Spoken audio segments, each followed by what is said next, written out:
Oh, good evening and afternoon and morning. Whatever time it is. Yeah, whatever. Whenever you're watching it, too. Not everybody comes to the live stream, they watch it after. But anyway, this is episode 47 of the Blindsided podcast.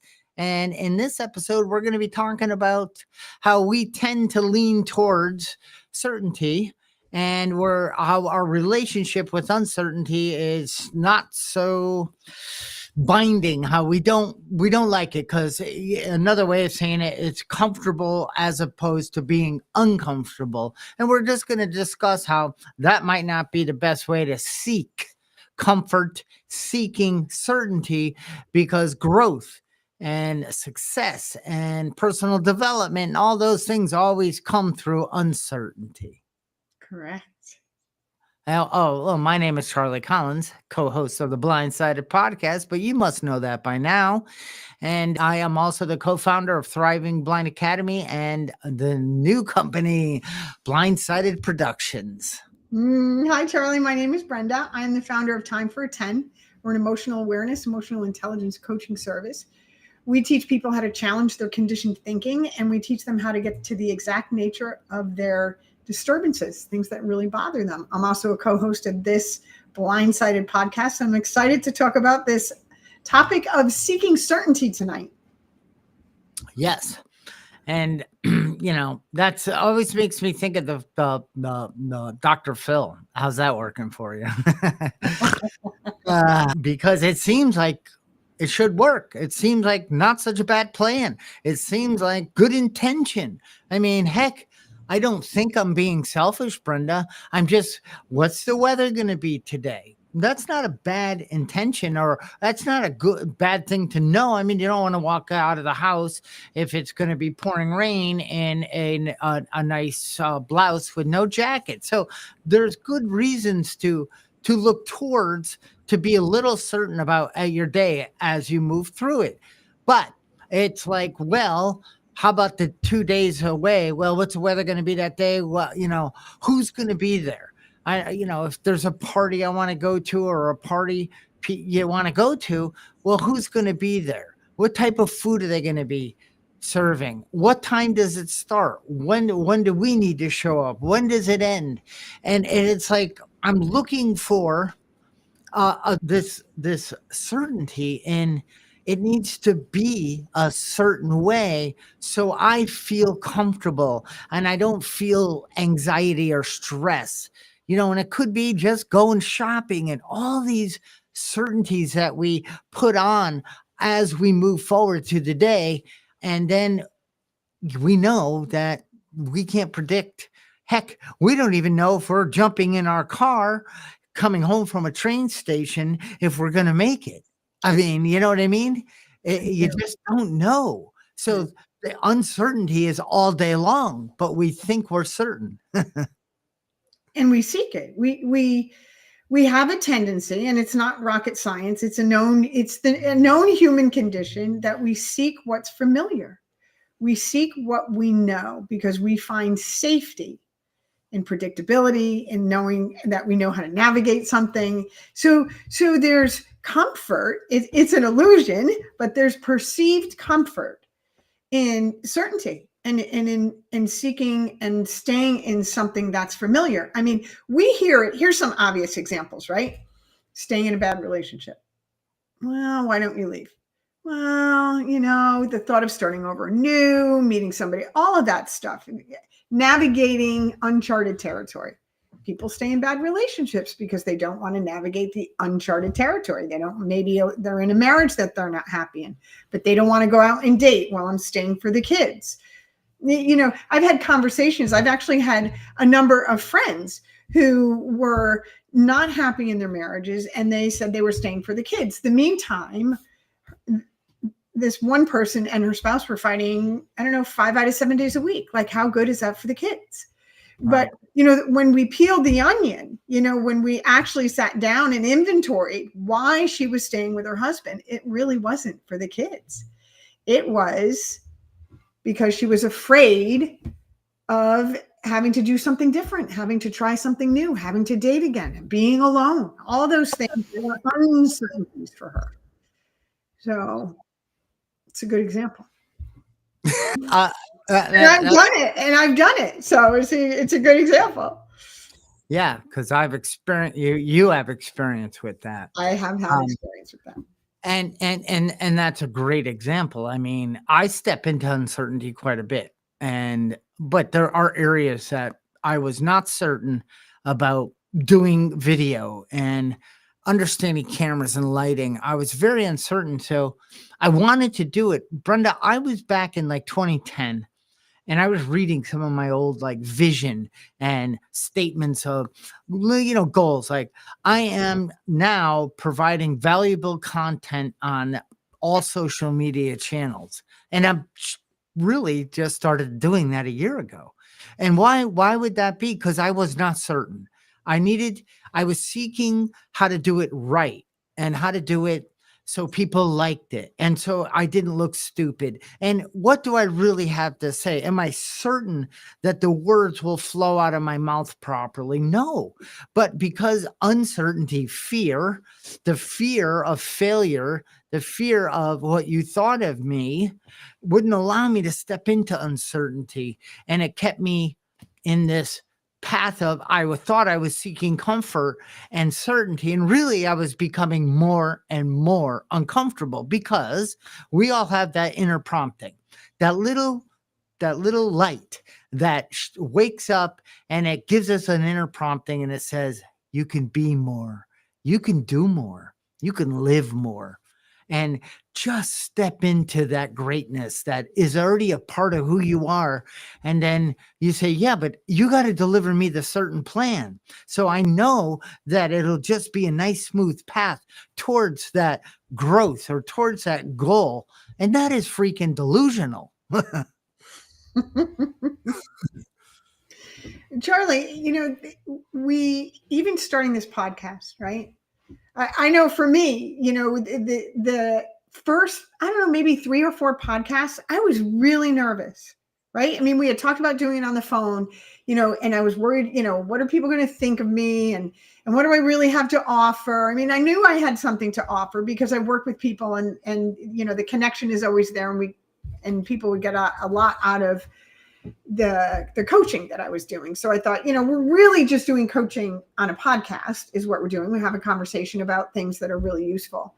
But I was really nervous about it. But we did it anyway. And at some point in time, and it was early, it stopped being about what anybody else was going to think of me. And I started doing it for me because I enjoyed it, because it brought me joy, because I knew in the back of my mind, whoever it's helping, it doesn't matter. Like, I don't need to know who's being helped. Somebody is, right? Because we're on episode 47. I'm being helped. You're being helped minimally. And the people that continue to come on are being helped in one way or another. And I've met some incredible people as a result of this podcast.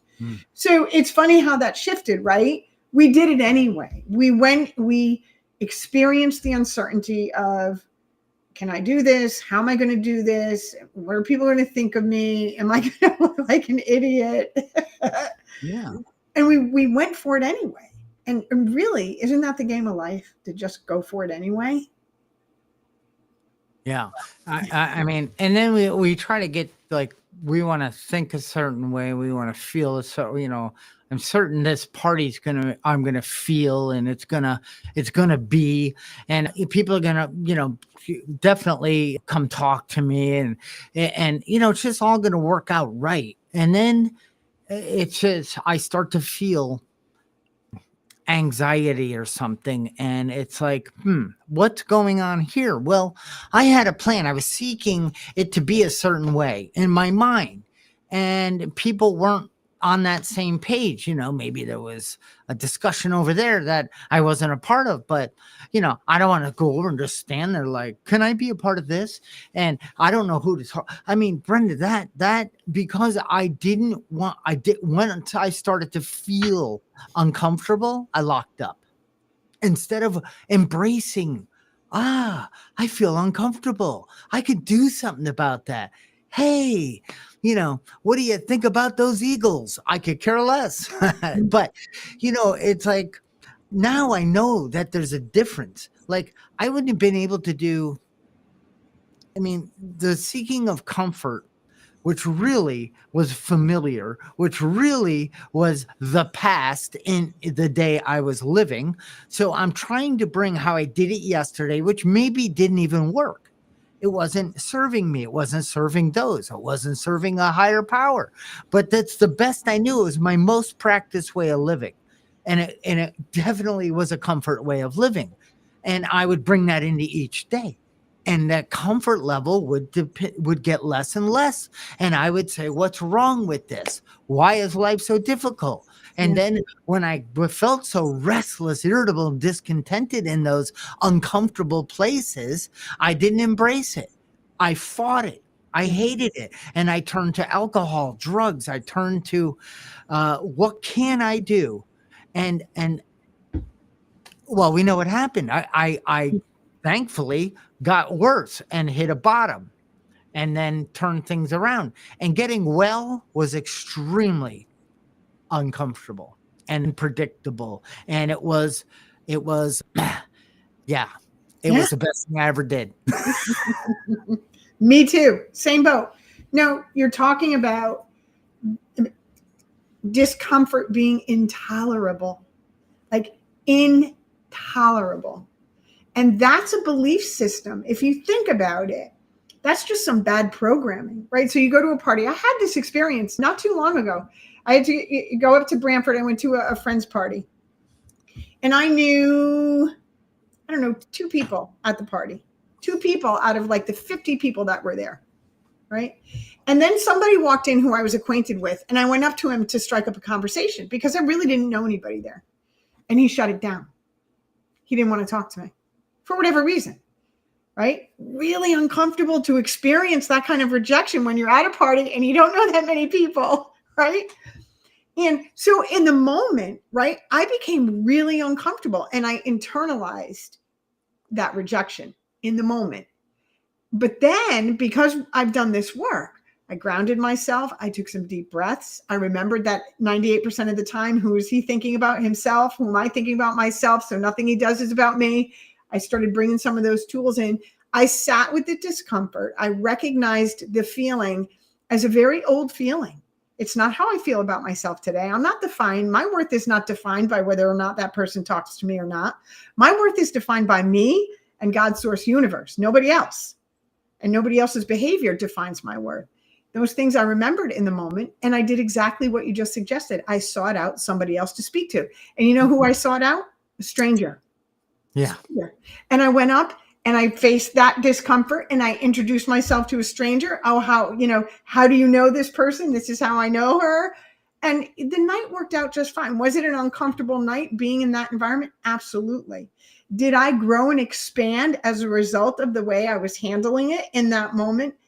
Absolutely. Have I used that experience now in other situations that have happened since then? Absolutely. Yep. I had to go to a class today. I know the professor. He's amazing. You would love him, Dr. Maltbia. He runs the whole coaching team at Columbia University. But I didn't know any of the other people in the class. So you get to know them, right? You just get to know them. I mean, it's our perception of the person in front of us. It's the meaning we attach to that individual and what they're thinking that causes the problem. There's no problem until we attach meaning to it. And that's where the discomfort comes from. But we are driven by a world, of marketing, everything is all for comfort. It's Uber Eats, it's drive-throughs, it's tap your card, swipe your phone, use your watch. Everything is to make everything easier. Yes. And that is it's challenging because think about back when humans were lived in caves, or when you had to have a survival instinct, and that instinct would be to you had to look like, and there was not much comfort. You had to go out and seek food, seek shelter, and seek reproduce, and seek all that, and that was it. And now we seek comfort, and We don't seek uncomfort. And I don't know anybody, people of faith have a logical idea of what life is all about. And those people are willing to step into what's uncomfortable, what is unpredictable. And it doesn't mean that, I'm taking on, I took on a job with a company based out of Sweden. I had no idea what I was, how they were going to treat me or expect from me. But and that was a little nerve wracking. I started with them at a conference in California. I walked in the conference and in the booth, and I started my first day. I don't know these people, and they don't know me. And it's like, well, what do I bring to the table? Am I worth it? Are my needs just as important as the people in this booth's needs? Yes. Do I have enough skill and knowledge to do it at this product line? Yes. And am I willing to ask questions and get the help I need to thrive? Yes.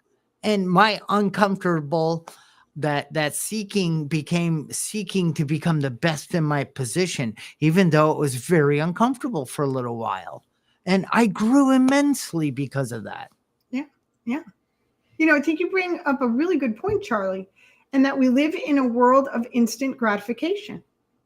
So we don't have to sit in discomfort for very long. If we want something, we get it. I mean, you have to remember that we're privileged to have this, to be living in this kind of structure, right? That, there's fast food restaurants all around. There's, Uber Eats, there's people can deliver your groceries. We have all these conveniences that, minimize our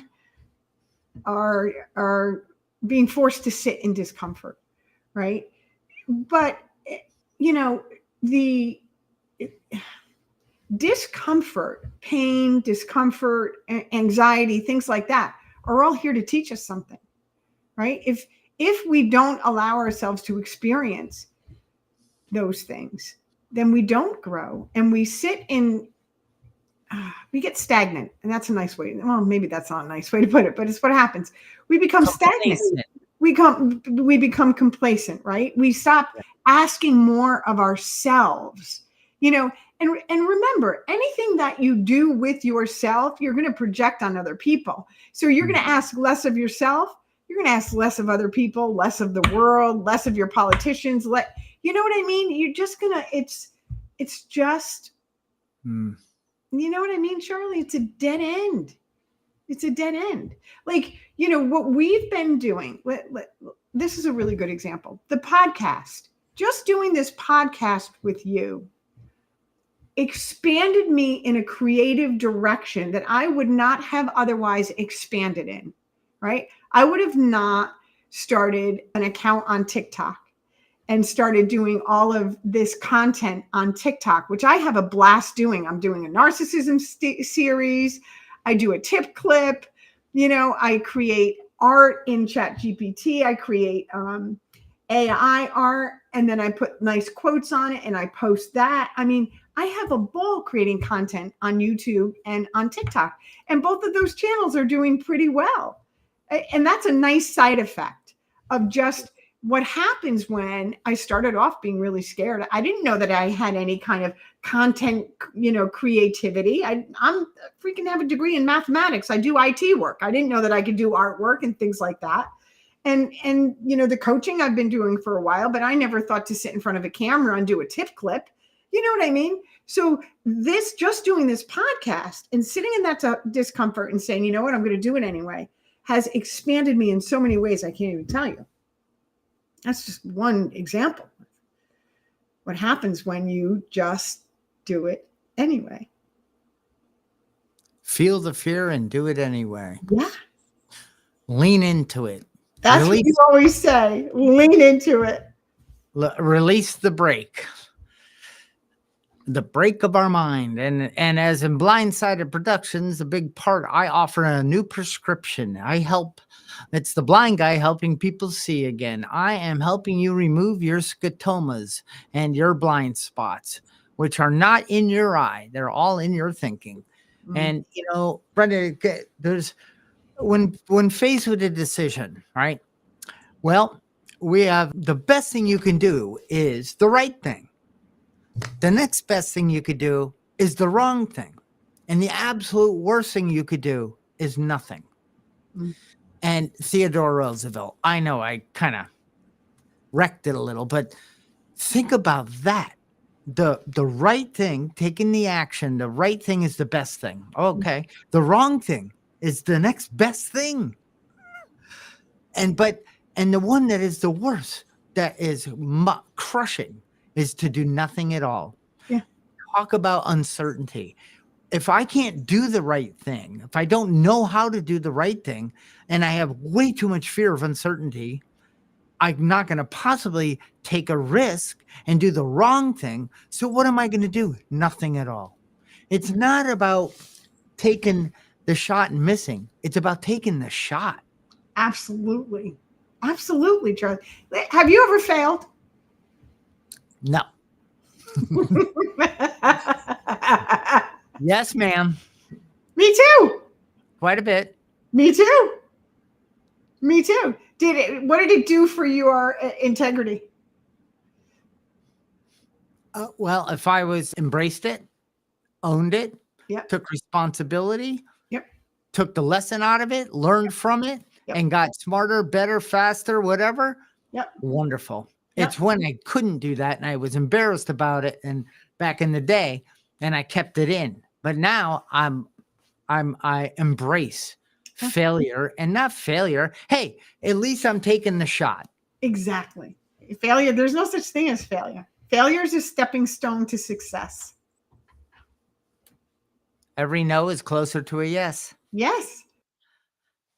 So how many of the greats have I was failed, at a Charlie? Campfield event in 2008, and I know I probably tell this, but that's okay. But so I'm going to speak.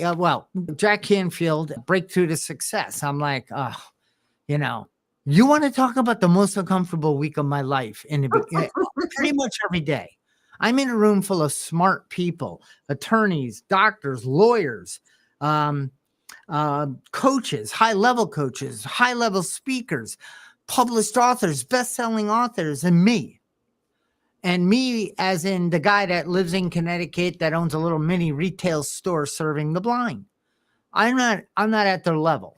I don't think I am when I'm in that room. I am. My needs were not just as important as their needs. I did not raise my hand the entire week and ask a question or offer.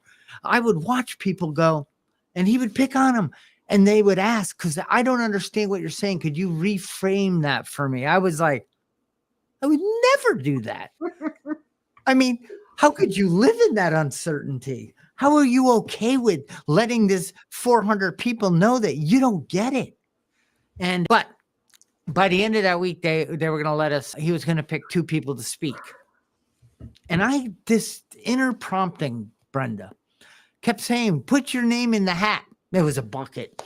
And you had to write the reason why you could speak, why he should pick you and put you up on stage in front of all his people. Now, I had never spoken in front of a group like that. Little groups, like, 10 to 15, 90-year-olds for my business. What was that, Sonny? And so that was easy, comfortable. To do that was beyond my wildest of uncertainty and uncomfortable. But I kept getting it every day. I kept getting it. Now, what can I do, Brenda? What can I do? Just like you and I, we plan, right? We can make a vision. We can plan. We can have, but there is no certainty in that because you never know. Nothing is ever going to work out exactly. And sometimes it does. But so I just kept getting this thing, and it bothered me all week. Like, you could go up there and just share your story a little bit. You only have 5 minutes to do it. You tell them you're blind, you hated it, you turned to alcohol and drugs, but now you're repairing your life. You own a business helping people who are blind. And, I'm very uncomfortable doing this. And I hope you all clap loud so I don't look like a loser. No. And then I would say, no, I'm not doing it. And then it was about 10 minutes before they were taking the bucket away. All week it sat there. Every day I walked by it and looked at the people just effortlessly writing on an index card Bob Smith, and this is what I could do, and throw it in. I'm like, how do you do that? What happens if you got picked? Oh my God, I'd rather die. And that was my next thing. I'm legally blind. They only give you little cards. I can't even write 3 words on that thing. So I can't do it. That's why. See, my fear of uncertainty, Yeah. my fear of uncomfortable easily creates a story of why I can't do it. Well, let's say 5 minutes before, I took a deep breath and I wrote on a notebook, and then I ripped the page and I folded it several, so it was about the size of it, and I picked up and I put it on the bottom, please. And then he said, okay, they're all in tonight. I will pick the 2 people. And I'm back in my room going, I never should have done that. God, please don't let him pick mine, please. Of course he did. I was the second speaker. The first one was so good. I thought, I am so glad. If God, if you do anything for me, do not have him call my name, because I can't follow that guy. He just blew away the audience. Brenda, my knees were shaking when I went up on stage. There was a power greater than me to help me say what I said. And not only I got a standing ovation, and then I got constructive feedback. This is what you did wrong. This is what you could do better. I'm going, this is way too much for me. And, that changed my life. Why? As scared as I was, as uncertain as I was what I was stepping into, as uncomfortable as I was, I grew exponentially in 10 minutes of my life. Yeah. Yeah. You just did it. You took a risk. You stepped in, you leaned into it, like you're saying. You leaned into it. And it was a phenomenal experience. And here's the thing, even if you didn't get a standing ovation and all of that, you would have walked away and you would have felt good just for doing it. Because that's happened to me. Just for doing it. Just for doing it. Yeah. Because Brenda, about 50, 80 or more people, I was like a little star. When I left that event and I was walking to the airport, hey, Charlie, hi. That was such a great talk you did. I'm like, I don't know who you are. But 50 to 80 people at least came up to me. I could never have done what you did. And I'm thinking I'm the only one in that 400 people that has this fear that's driving his knees to do this. And I'm thinking I'm the only one. Everyone else has confidence, not me. Yeah. I mean, now I realize, and you said it earlier, Brenda, that guy's thinking of himself.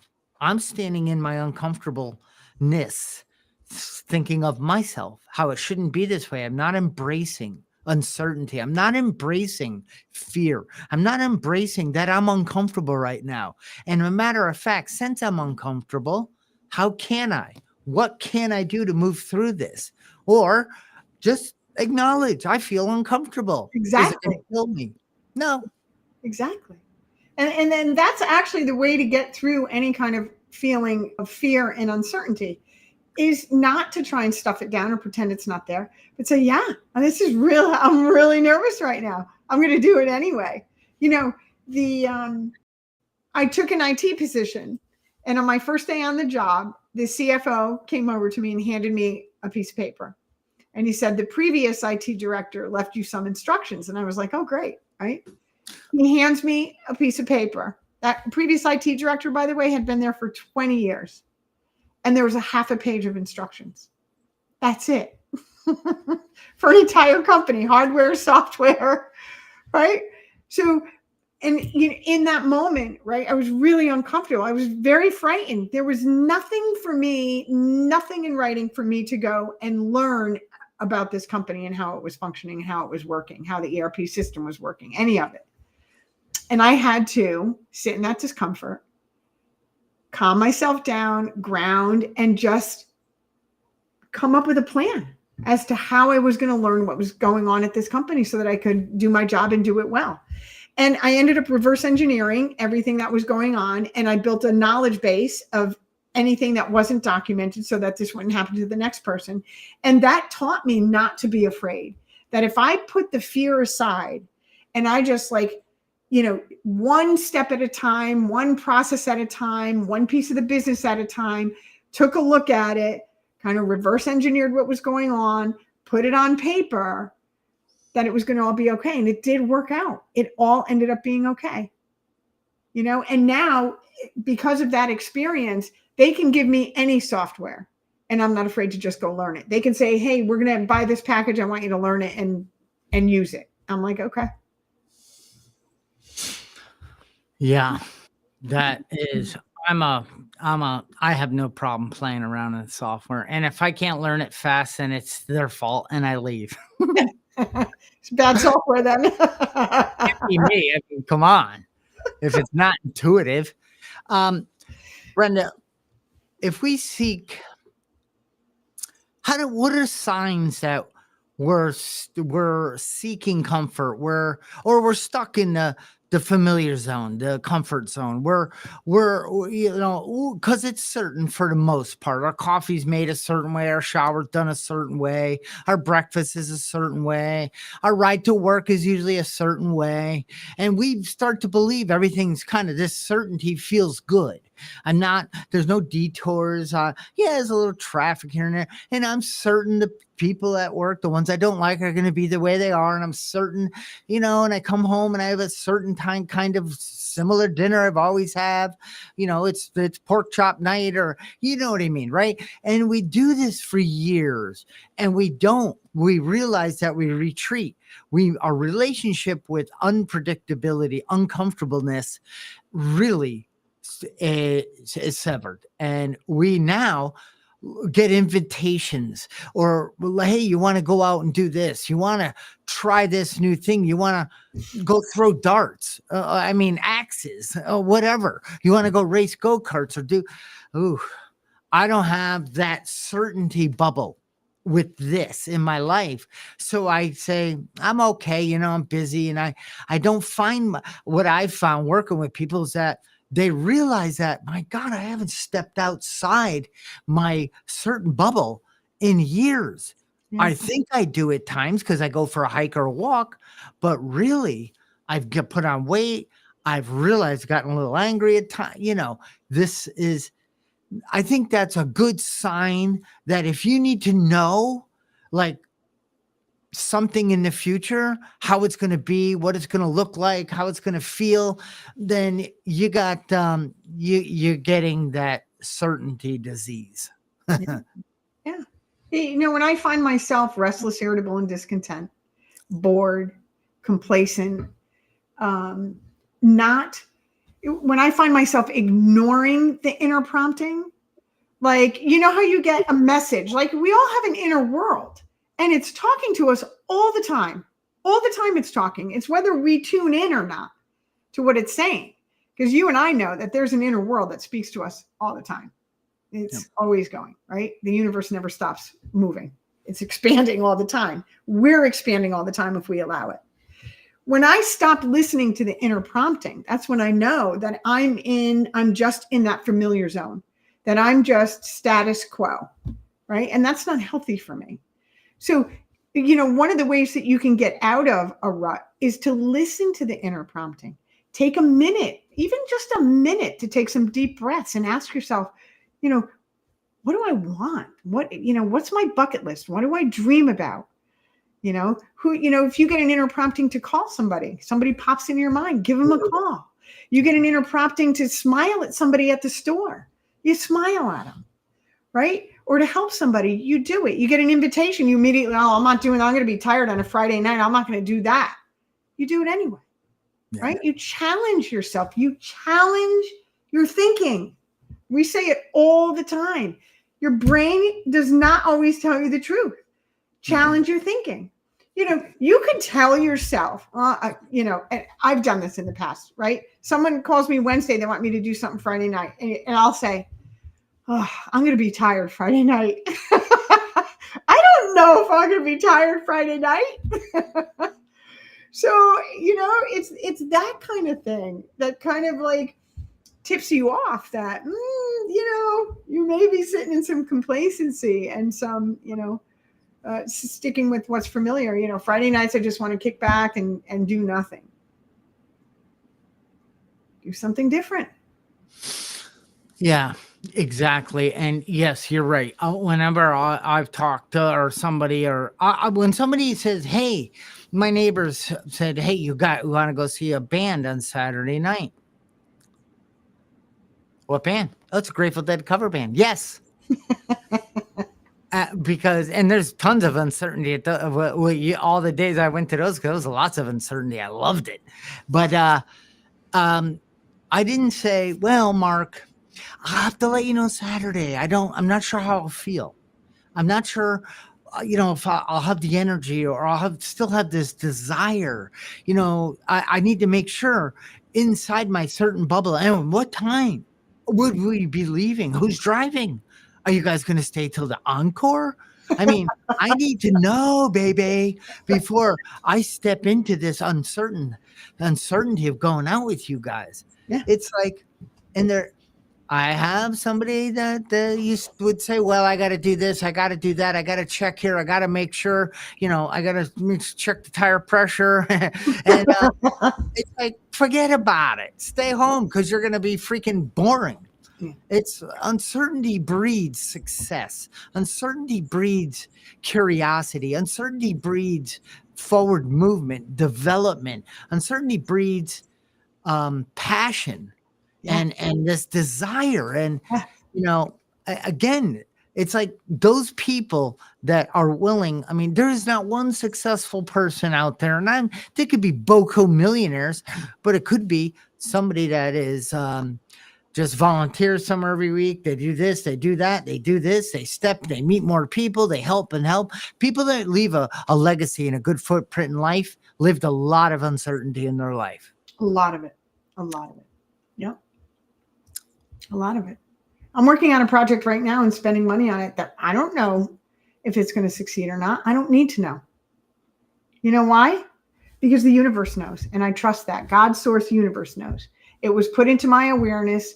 My job was to act on that, not to dice it and slice it and question it and find, is this comfortable enough for me? My job was to move it forward. That was my job. That's what the calling was. So I didn't question it. I'm moving it forward. We'll see what happens. I'll let you know in 6 months. All right. Yeah.